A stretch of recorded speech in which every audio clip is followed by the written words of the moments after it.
Amados irmãos, é uma alegria para nós estarmos mais um dia reunidos para o exame das Escrituras. Queremos abençoar os nossos queridos das comunidades irmãs que em outros lugares estão recebendo a palavra e também os nossos irmãos que comumente acompanham as nossas transmissões. Que o bom Deus abençoe a todos nós que somos o seu povo e que Ele nos dê segurança nesses dias tão difíceis, turbulentos e incertos que nós estamos enfrentando.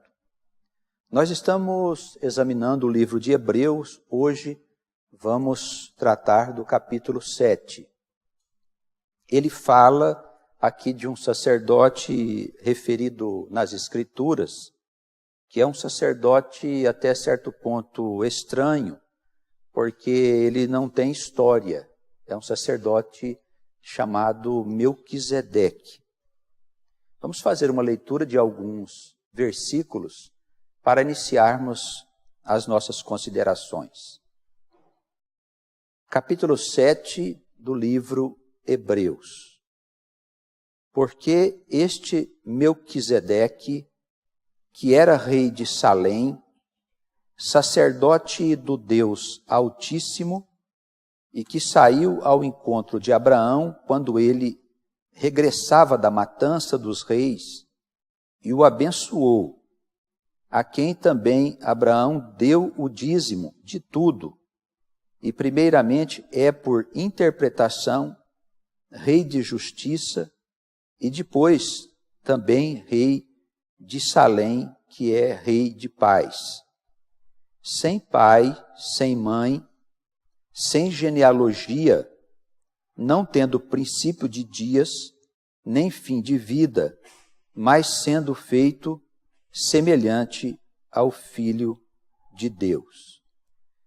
Este sacerdote aqui chamado Melquisedeque, segundo o autor sagrado, ele teria sido feito semelhante ao Filho de Deus, quer dizer, ao Filho amado do Senhor, que veio ao mundo para nos salvar, para trazer salvação, não só ao povo de Deus, às ovelhas perdidas da casa de Israel, mas para toda essa humanidade. E o autor ele está fazendo aqui uma comparação entre o sacerdócio levítico, que é o sacerdócio dos homens, o sacerdócio comum e o sacerdócio de Cristo. E ele usa aqui essa figura de Melquisedeque para mostrar que ele não tinha nenhum tipo de história, que ele não tinha sequer notícias dos seus pais. Ninguém sabe quando ele nasceu, quando ele morreu, quando deixou esse mundo, e que mesmo assim o Senhor achou por bem levantá-lo como um sacerdote do Altíssimo, semelhante mesmo a Jesus, semelhante ao Filho de Deus. E o autor faz isso porque Jesus não pertencia à tribo de Levi, e ele foi levantado como o maior de todos os sacerdotes. A gente vê que o autor, nesse capítulo 7, ele vai mostrando esta diferença entre o sacerdócio levítico e o sacerdócio natural, aquele sacerdócio a quem o Senhor Jesus pretendeu entregar a todos nós que cremos no seu nome, que cremos que Ele é o nosso Salvador. Essa cidade de Salém, segundo os estudiosos, ela seria a antiga Jerusalém.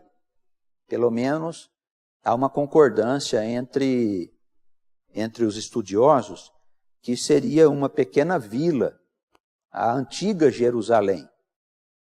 E ele seria ali um rei e um sacerdote, como era comum naquele tempo. Os monarcas também eram sacerdotes. E a gente vê que, embora não haja nenhuma notícia dele nas Escrituras Sagradas anteriores ao tempo do Gênesis, ele, no entanto, é levantado por Deus para abençoar Abraão, quando Abraão havia chegado de uma grande batalha. e tinha também tido vitória sobre os seus inimigos. E a gente vê aí que ele abençoou Abraão por determinação de Deus, e Abraão entregou a ele os dízimos, porque na batalha eles haviam ficado com o despojo, né, que eram as riquezas, os bens dos seus inimigos. E então Abraão deu a parte que cabia ao sacerdócio. É importante a gente aqui ressaltar que essa é a primeira vez que a gente vê falar em dízimo na história. No livro de Gênesis, no capítulo 14, versículo 18, onde existe essa história do Melquisedeque e de Abraão, é a primeira vez que se faz referência ao pagamento de dízimos. Nós vemos que para trás, no Gênesis, nos demais capítulos, não existe qualquer tipo de instrução de Deus para que se pagasse dízimos. Então, por que é que Melquisedeque recebeu esses dízimos?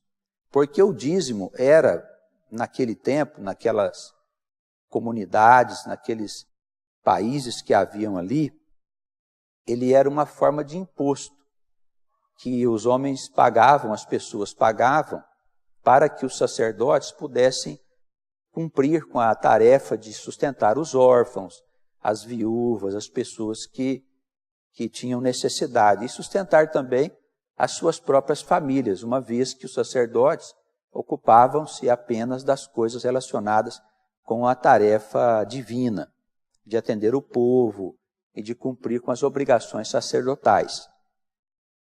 Como eles não tinham como ganhar o seu sustento, o dízimo era um imposto que naturalmente era pago aos sacerdotes.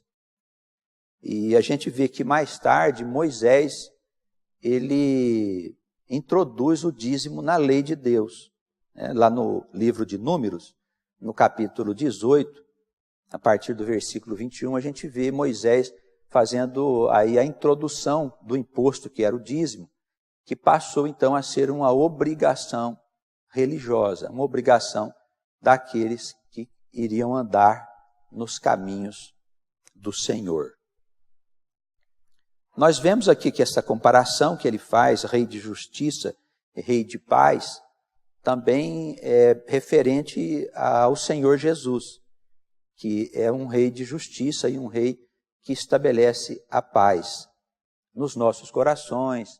E se Deus quiser, a paz será estabelecida conforme as promessas em todo o mundo, pela ação benfazeja desse anjo que nós costumamos chamar o Senhor, Jesus Cristo, que desceu a esse mundo de trevas, de escuridão, para nos trazer a sua paz, para nos trazer a sua justiça.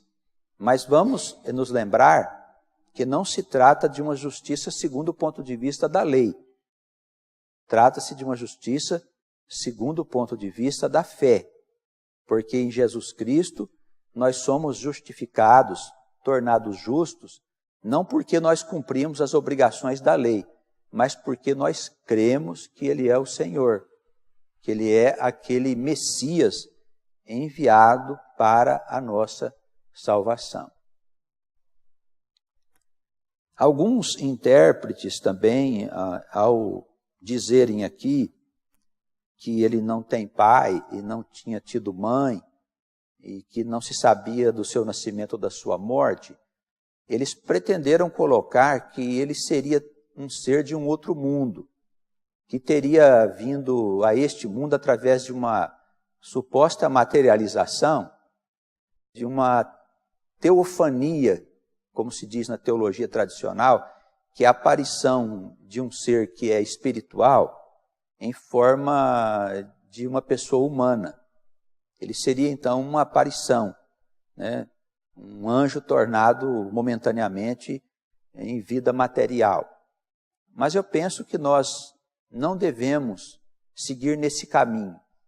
Essas situações que não encontram explicações pela inteligência, nós devemos deixar de lado. É melhor a gente entender, eu penso que há uma concordância entre os estudiosos, de que, na verdade, o autor de Hebreus quis dizer que ele não tinha raiz no povo de Deus. Ele não era um sacerdote que havia sido levantado como os sacerdotes eram levantados na tribo de Levi e na sua descendência. O que ele quis dizer é isso, não quis dizer que ele não tinha história, que ele teria vindo do mundo espiritual e se materializado aqui no mundo terreno. Porque ele era um rei e um sacerdote de uma cidade. Para nós, na interpretação das Escrituras, o melhor a fazer é seguir sempre um caminho inteligente, um caminho mais lógico, um caminho que nos permita compreender as coisas que se passaram e também que não nos afaste muito do sentido literal. Respeitando, evidentemente, as opiniões que são contrárias, para nós, ao ter afirmado aqui o autor que ele não tem pai, que era sem mãe e sem história, apenas ele quer dizer que foi um estranho, chamado por Deus, mesmo sendo estranho, para se tornar sacerdote do Altíssimo, para cumprir uma missão importantíssima que foi a de abençoar o pai Abraão depois da sua batalha. No finalzinho do versículo 3, fica aí bem explícito a nós que esse sacerdote, ele foi feito semelhante ao Filho de Deus. Quer dizer, ele não nasceu sacerdote, ele foi feito pelo próprio Deus, assim como Deus também faz a nós.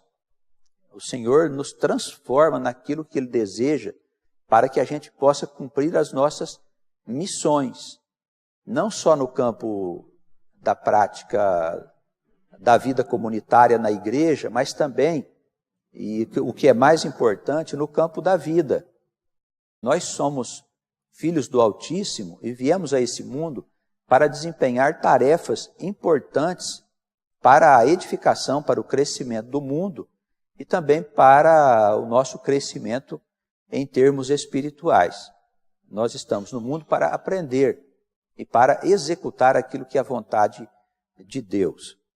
E é bom que a gente entenda que nós não fazemos isso somente por vontade própria. Se nós cremos em Deus, se nós entregamos a nossa vida a Deus, o Espírito dele promove a nossa vida. Ele realiza em nós as coisas que ele deseja. Assim como esse sacerdote foi transformado de um homem comum, num homem que tinha um sacerdócio, semelhante ao sacerdócio do próprio Jesus, que é o maior sacerdote. E esta ordem de Melquisedeque, que ele deixa transparecer que existe, nos faz também entender que havia um tipo de sacerdote. São almas que atingem uma certa condição de despertar, uma condição evolutiva, entre aspas, né? Porque não se trata de evolução no sentido tradicional, mas de um acordar. Estas almas atingiram um estado tal que elas podem desempenhar essas tarefas messiânicas, como o Senhor Jesus, ele realizou aqui entre nós a tarefa de vir ao mundo para salvá-lo da sua própria ignorância e da sua própria perdição. É uma ordem especial de sacerdotes, pelo menos é o que a gente entende quando nós lemos os Salmos. Nós temos um Salmos que faz referência ao Salmo 110, ele faz referência a essa ordem de sacerdotes, a ordem de Melquisedeque.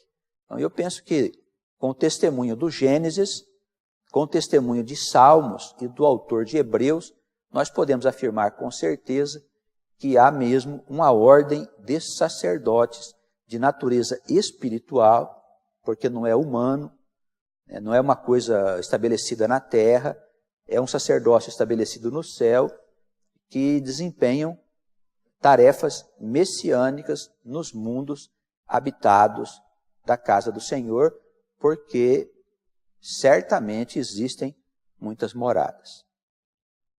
Vamos seguir com a leitura aí a partir do versículo 4. Considerai, pois, quão grande era o Melquisedeque, a quem até o patriarca Abraão deu os dízimos dos despojos. E os que dentre os filhos de Levi recebem o sacerdócio, têm ordem, segundo a lei, de tomar o dízimo do povo, isto é, dos seus irmãos, ainda que tenha saído dos lombos de Abraão. Mas aquele cuja genealogia não é contada entre eles, tomou dízimos de Abraão e abençoou aquele que tinha as promessas. O autor faz aqui uma referência agora ao sacerdócio levítico, mostrando que os sacerdotes da ordem levítica, que também é chamada de ordem de Arão, eles tinham ordem de Deus para receber o dízimo do povo. Mas nós percebemos pela história e pela narrativa do próprio autor que esse sacerdócio ele era temporal. Ele não era um sacerdócio definitivo. O que vale dizer que as leis de Moisés, elas seriam futuramente atualizadas, não quanto à sua natureza divina, mas quanto aos seus pontos de vista humanos. Ela deveria ser atualizada pela vinda de um profeta que era maior do que Moisés, ou pelo menos que era da mesma ordem de Moisés, uma vez que o grande profeta disse que o Senhor enviaria um outro profeta, que era semelhante a ele, ao qual todo o povo deveria ouvir. E aquele que não o ouvisse seria tirado do meio do povo, seria arrancado do meio do povo, aquele que não ouvisse este profeta que seria enviado, que segundo nós entendemos, é Jesus Cristo, o filho de José, da descendência de Davi. É esse o que veio nos trazer o sacerdócio definitivo, para que todos nós, homens e mulheres, pudéssemos também poder ter acesso ao Santo dos Santos, aonde somente o sumo sacerdote podia entrar. As pessoas comuns não entravam no Santo dos Santos. Elas ficavam no pátio. Havia um lugar apropriado para elas até que chegasse o tempo. Esse tempo viria com o amadurecimento das almas. Ele viria com o despertar das almas.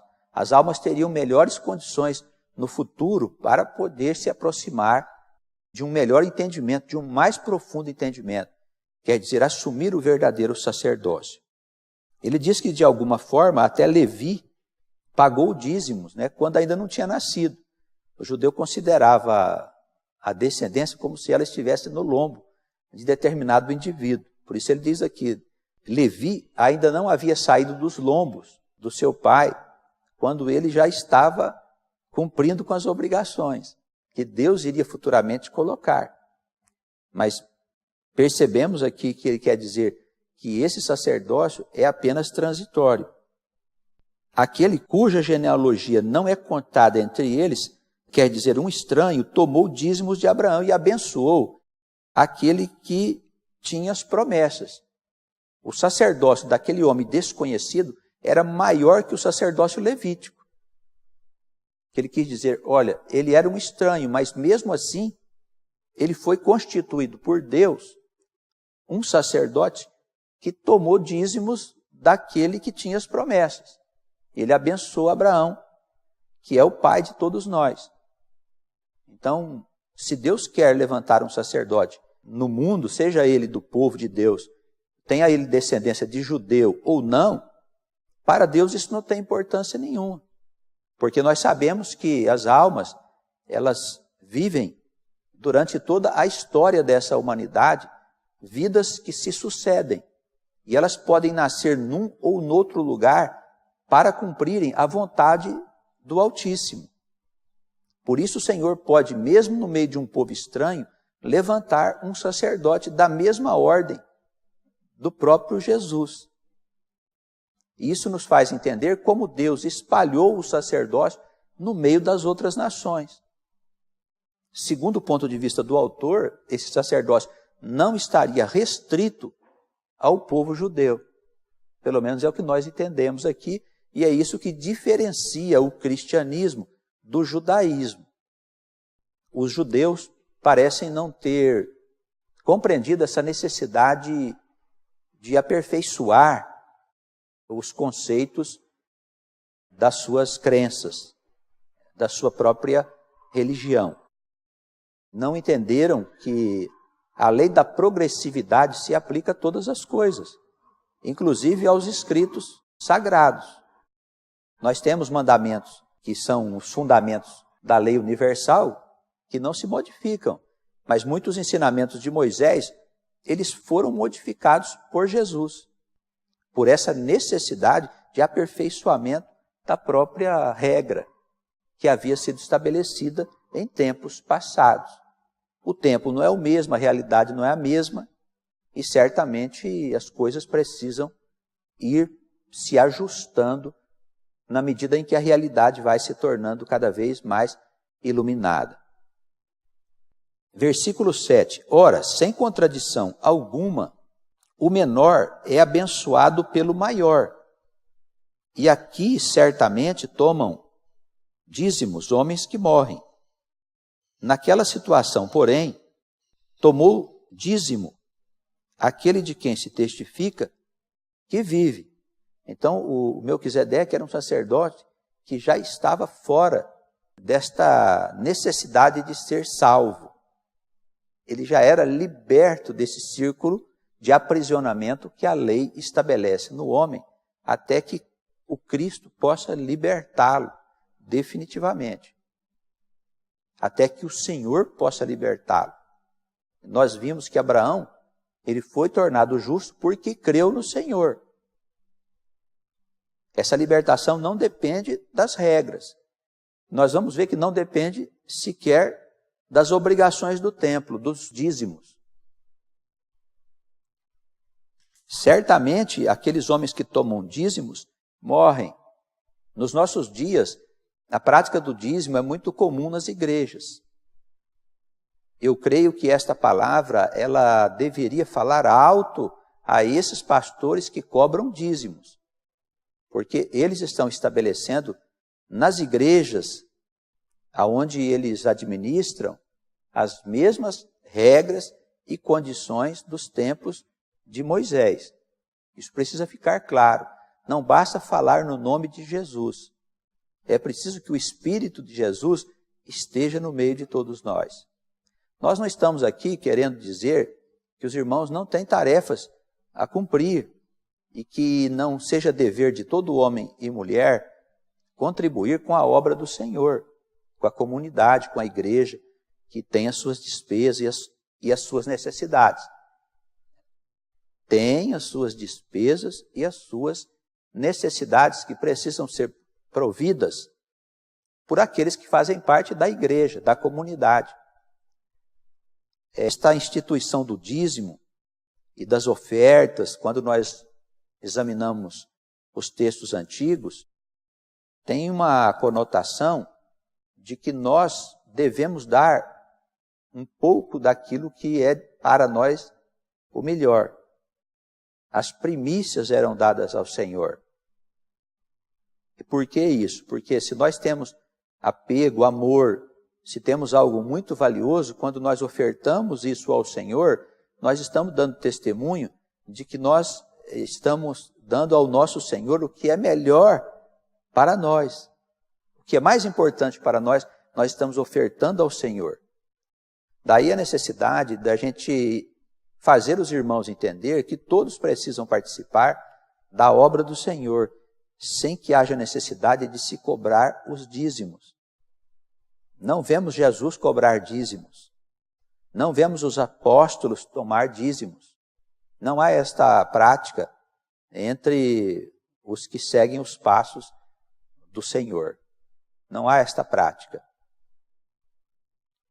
Certamente os que tomam dízimos, versículo 8, são homens que morrem, porque os dízimos não podem dar vida. Mas aquele que foi levantado por Deus, porque creu, este vive e a morte não tem poder sobre ele. Por assim dizer, versículo 9, por meio de Abraão, até o próprio Levi, que recebia dízimos, pagou dízimos. Porque ainda que ele estava nos lombos do seu pai, quando Melquisedeque saiu ao encontro dele. Então Levi ainda nem tinha nascido, e ele, como descendente, já estava pagando dízimos ao Melquisedeque. De sorte, versículo 11, que se a perfeição, olha o que ele está dizendo, é importante a gente considerar essas palavras. Ele diz: se a perfeição fosse, nós temos um estado de imperfeição que está ali estabelecido, como nós já falamos aqui nos nossos estudos, que todas as coisas saem de um estado grosseiro e caminham para a perfeição, submetidas à lei do progresso, à progressividade, como nós vimos no nosso encontro, no evento, quando falamos da progressividade de todas as coisas, inclusive da alma do homem. Nós falamos disso. E ele dá a entender para nós que havia uma busca pela perfeição. Olha o que diz o versículo 11. Se a perfeição fosse por meio do sacerdócio levítico, porque sob esse sacerdócio o povo recebeu a lei, que necessidade haveria de levantar um outro sacerdote segundo a ordem de Melquisedeque, e não fosse chamado um outro segundo a ordem de Arão, que é a ordem de Levi, que é o sacerdócio humano. Olha o que ele diz. Se a perfeição fosse atingida por meio do sacerdócio comum, que é o sacerdócio dos pastores e padres do nosso tempo, não teria necessidade de chamar um outro sacerdote. Porque os pastores e padres são homens que pertencem ao sacerdócio levítico. São descendentes de Arão, que no seu tempo foi levantado. Isso não depõe contra Arão e nem depõe contra o sacerdócio levítico. Ao contrário, houve um tempo em que o povo necessitava desse tipo de sacerdócio. Mas o tempo passou e Jesus veio ao mundo para entregar a nós o sacerdócio que cada um possui, que cada homem e mulher possui, para que atinjam um dia o estado de perfeição. A perfeição não pode ser atingida pelo sacerdócio levítico, pela prática das obras, pela obediência da lei. Ela só pode ser atingida por meio da fé daquele que é o maior dos sacerdotes. Pelo menos é o que o autor, aqui todo o livro de Hebreus, ele procura nos conscientizar de que Jesus é um sumo sacerdote de natureza eterna. Ele não morre. E ele eternamente está disposto a interceder por nós diante de Deus, para que nós também venhamos atingir a perfeição. Vamos seguir com a nossa leitura, a partir agora do versículo 12. Porque, mudando-se o sacerdócio, necessariamente se faz também a mudança da lei, porque aquele de quem essas coisas se dizem pertencem a outra tribo, da qual ninguém serviu no altar, visto ser manifesto que nosso Senhor procedeu da tribo de Judá. E concernente a essa tribo, nunca Moisés falou de sacerdócio. O autor lembra que Jesus, ele não pertencia à tribo de Levi, ele pertencia à tribo de Judá, que é a tribo de Davi. É a mesma casa, é a mesma linhagem espiritual, da onde procede o nosso Salvador. Da casa de Davi procede o nosso Salvador, o Salvador do mundo. Ele diz, o sacerdócio é diferente. E também se mudou o sacerdote, quando nós aceitamos Jesus como nosso Salvador, nós entendemos que faz-se necessário mudar a lei. Mas mudar os mandamentos? Não. Mudar as leis civis, que agora, com toda certeza, tem uma outra conotação. E mudar a forma como nós entramos no Santo dos Santos. Antes, as nossas tentativas eram por meio da prática da lei, da obediência dos mandamentos, dos sacrifícios e de todas aquelas obrigações que fazíamos. Mas agora não, entramos por causa da fé em Jesus Cristo. Somos justificados por meio da fé e não por meio de nenhuma obra. É importante também considerarmos, irmãos, que ao dizer que nós somos justificados pela fé, não basta a gente dizer que tem fé, porque nós podemos dizer com a boca, mas nós podemos negar o Senhor com o coração. Podemos confirmar que cremos, mas se nós não temos o Espírito Santo, nós não vivemos como aqueles que têm fé. Algumas pessoas pensam que basta ter fé para serem salvas. Isso não é verdade. A fé é apenas o começo da caminhada com Deus. Ela deve fazer com que na vida desse que recebeu a salvação pela fé, comece a haver uma profunda transformação. Quem tem fé de verdade, naturalmente, pratica o amor a Deus e o amor ao próximo com todas as suas consequências. Ele realiza boas obras, não porque ele tem dever de fazer isso, ou obrigação, é porque ele ama, é porque ele recebeu o amor de Deus. Não basta dizer apenas eu creio. Precisamos entender isso, porque pode parecer que quando a gente fala de justificação pela fé, basta eu dizer, eu creio em Jesus, agora já estou pronto, já estou salvo. E não é nada disso. Não basta dizer que a gente acredita no Senhor, que a gente crê nas promessas, é preciso fazer mesmo as boas obras para o nosso próximo, em nome do Senhor, em nome de discípulo. Versículo 15. Muito mais manifesto é ainda, se a semelhança de Melquisedeque se levantar outro sacerdote, que não foi feito segundo a lei do mandamento carnal, mas segundo a virtude da vida incorruptível. Porque ele assim testifica, Salmo 110, versículo 4. Tu és sacerdote eternamente, segundo a ordem de Melquisedeque. Ele mostra que esse sacerdócio aqui não depende daquelas regras e normas estabelecidas pelos homens para formar um sacerdote. Você não precisa passar pelas escolas dos estudiosos e se formar e ser ordenado sacerdote por um outro homem. Ele diz aqui que a obra desse sacerdote é feita em cima, é feita através das virtudes da vida incorruptível, ou seja, da ciência de Deus. É Deus quem levanta, promove e constitui sacerdote segundo a ordem de Melquisedeque, que é o sacerdócio do Senhor. Irmãos, esse sacerdócio está à nossa disposição. Quando nós falamos do exercício dos dons, quando nós falamos do amor, quando nós falamos das obras que precisamos fazer na igreja, na comunidade, participar efetivamente da anunciação das boas novas, nós estamos no exercício vivo desta fé e desse sacerdócio.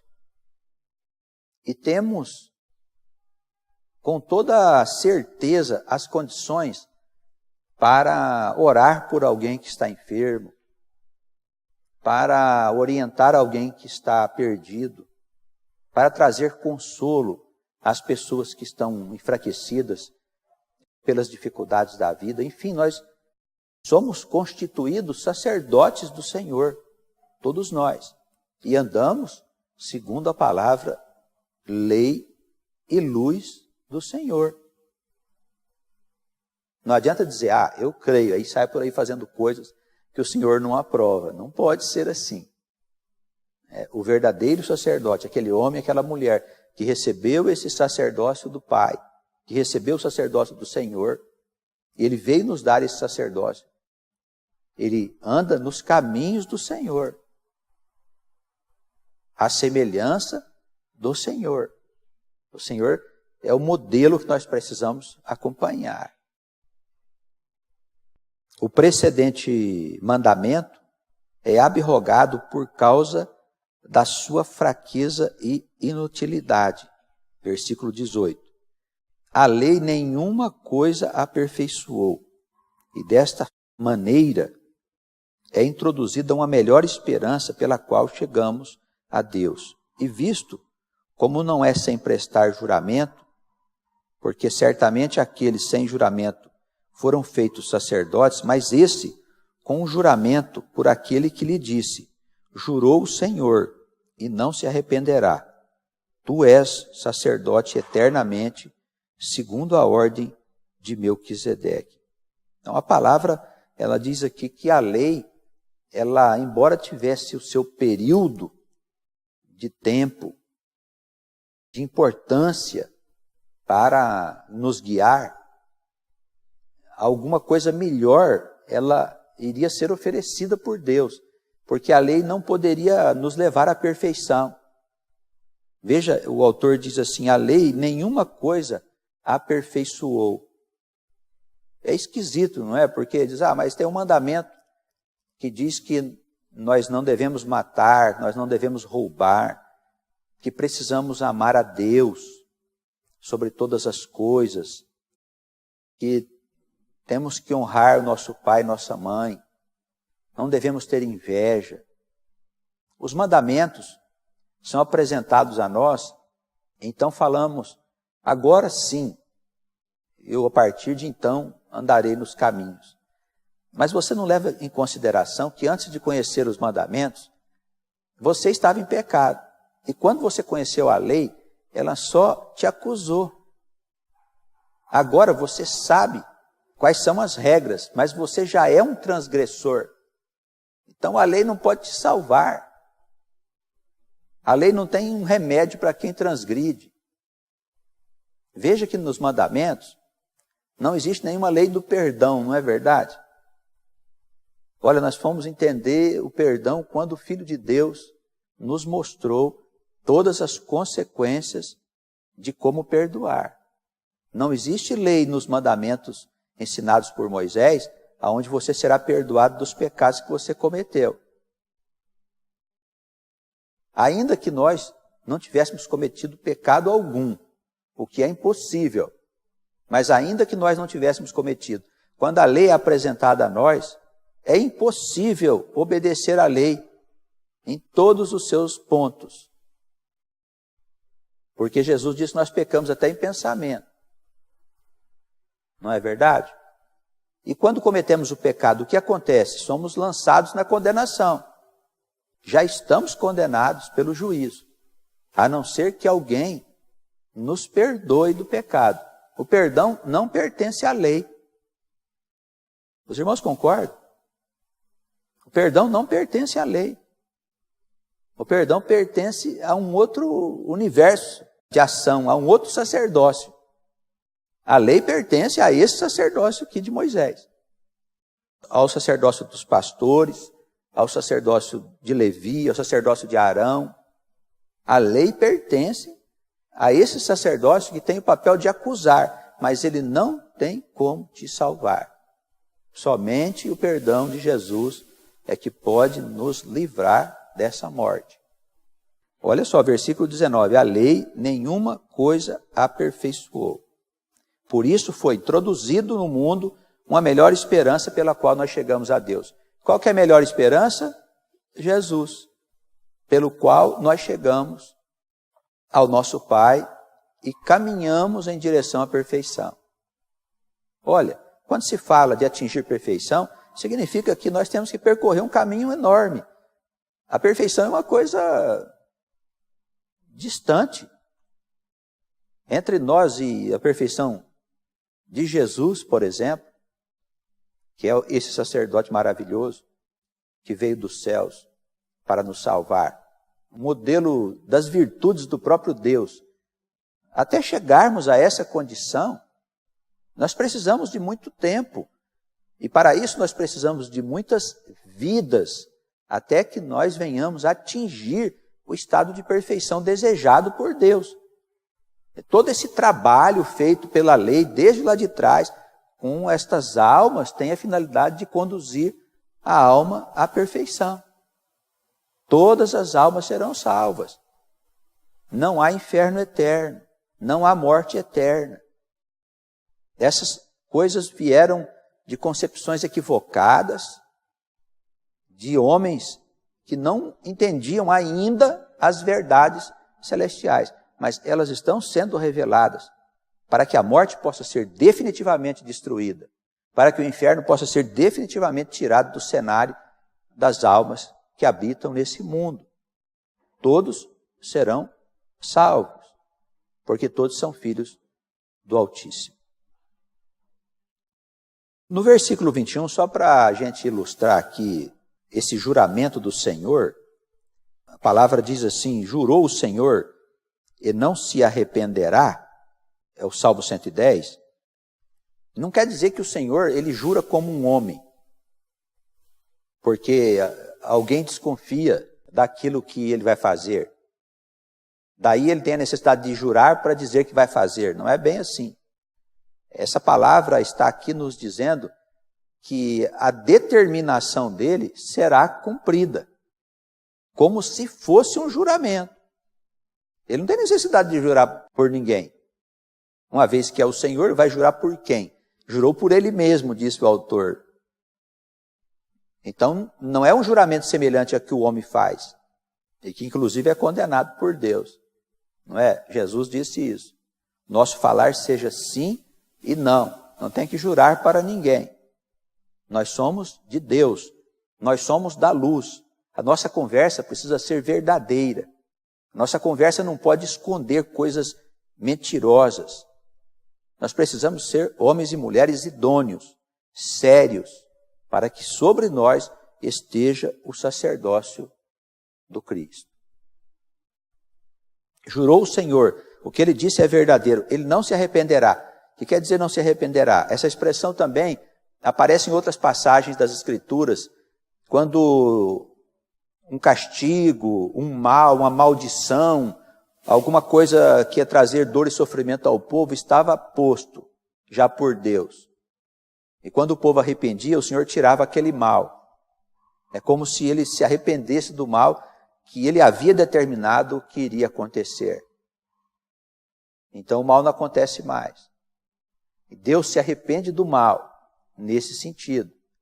Se ele determina uma maldição sobre a sua vida por causa do pecado e você se arrepende, ele tira aquela maldição da sua vida. O Espírito se arrepende. Não vou fazer mais. Mas nessa situação aqui, quando ele disse, tu és um sacerdote eterno, isso não tem volta. Por isso que a palavra disse, não se arrependerá. É uma determinação. Jesus Cristo é o Messias, é o Senhor, é o enviado, é o ungido para todo o povo de Israel, para judeus e para cristãos. Ele é o Senhor, nós precisamos receber o Senhor. Os judeus precisam abrir o seu coração. É hora de nós entendermos que o mundo está sendo transformado. E as casas precisam estar unidas. Não se trata de uma descendência biológica apenas. Também. Mas, acima de tudo, uma descendência de natureza espiritual. Não é desse mundo. Não está aqui se falando de unidade material, mas de unidade espiritual. Se nós não aceitarmos Jesus como Messias, o filho de José, que é da casa de Davi, é ele, o Messias, que todos nós esperamos, judeus e cristãos. E é ele que precisa nos unir. Nós precisamos entender, irmãos, com o nosso coração, não virá outro Messias. Não virá. Versículo 22. De tanto melhor aliança, Jesus foi feito fiador. E, na verdade, aqueles foram feitos sacerdotes em grande número, porque pela morte foram impedidos de permanecer. Ele está falando aqui de quem? Dos sacerdotes da ordem de Levi. Pela morte, eles foram impedidos de permanecer. Isso significa que do outro lado, esses sacerdotes não são sacerdotes. Os irmãos perceberam a delicadeza da palavra? Ele quer dizer que do outro lado, eles não são sacerdotes. Porque o Melquisedeque, quando ele foi constituído por Deus, o seu sacerdócio permanece na eternidade, assim como o de Jesus. Mas o desses que foram constituídos por homens, a morte faz com que eles deixem de ser sacerdotes. Na verdade, versículo 23, aqueles foram feitos sacerdotes em grande número, porque pela morte foram impedidos de permanecer. Mas este, porque permanece eternamente, tem um sacerdócio perpétuo, que é Jesus. Portanto, pode também salvar perfeitamente. Olha só, quer dizer o quê? Que a salvação dos sacerdotes humanos é uma salvação imperfeita. Ela não é a salvação perfeita. Não significa que não tem o seu papel, os padres, os pastores, mas eles não podem nos salvar perfeitamente. Somente o sacerdócio de Cristo pode nos salvar perfeitamente. Mas este Jesus, versículo 24, porque permanece eternamente sacerdote, tem um sacerdócio perpétuo. Portanto, pode também salvar perfeitamente os que por ele se chegam a Deus, vivendo sempre para interceder pelo seu povo. Porque nos convinha tal sumo sacerdote, santo, inocente, imaculado, separado dos pecadores e feito mais sublime do que os céus, que não necessitasse, como os sacerdotes humanos, de oferecer cada dia sacrifícios, primeiramente por seus próprios pecados e depois pelos pecados do povo. Porque isso o Senhor fez uma vez, oferecendo-se a si mesmo. A lei constitui sumos sacerdotes a homens fracos, mas a palavra do juramento, que veio depois da lei, constitui ao Filho perfeito para sempre. Olha que maravilha é isso. É lei e graça. É o conflito entre aquilo que foi e aquilo que agora é. Por que que existe esse conflito? Porque há uma negação da progressividade. Como a teologia tradicional, os religiosos, acreditam que a alma só vive uma vez, para a alma não há progressividade. E sendo assim, as discussões ficam em torno das coisas humanas, da raça, de quem foi ou quem não foi escolhido. Mas quando nós entendemos a vida e a existência do ser humano pelo ponto de vista da eternidade e da progressividade e das vidas que se sucedem, nós entendemos que nós estamos aqui em busca da nossa perfeição. Não é uma perfeição para a gente viver lá no céu junto de Deus, como pensam comumente. Trata-se da perfeição para que nós venhamos a construir um mundo também perfeito, um mundo melhor do que esse mundo que nós vivemos nele. Porque nós temos muitas coisas boas. Ninguém pode negar que houve uma grande conquista desta humanidade no sentido de progredir materialmente, inclusive moralmente. Embora os valores estejam sendo corrompidos e destruídos nesta época de apostasia. Mas houve um grande progresso. E com certeza o mundo continuará progredindo, a realidade continuará se expandindo e sendo iluminada cada vez mais pela luz de Deus. E nós somos habitantes deste mundo e desta realidade. E acompanhamos, evidentemente, através das vidas que se sucedem, a expansão dessa realidade e o crescimento desta humanidade. Por isso, a progressividade é uma lei de inteligência. Se nós não aplicarmos a progressividade também na existência da alma, então nós ficamos aí com um pilar faltando para a gente poder levantar a casa. Se a gente compreender isso, tudo tem respostas claras e inteligentes. Isso chama-se progressividade. O conflito que existe entre a graça e a lei é apenas um conflito de falta de entendimento. Aplicando-se a progressividade, nós entendemos que a lei veio primeiro como alicerce e preparo de dias futuros, quando nós receberíamos então uma melhor esperança. Amém? Que Deus nos abençoe, que Ele nos ajude no seu amor, nas suas muitas misericórdias e dê a nós novas oportunidades de estarmos reunidos para o estudo dos textos sagrados. Queremos abençoar em nome de Jesus os nossos irmãos das outras cidades e comunidades que acompanharam o trabalho deste dia. Que a paz do Filho de Deus, o Filho de Davi, o nosso Salvador, possa permanecer no coração de todos. Amém.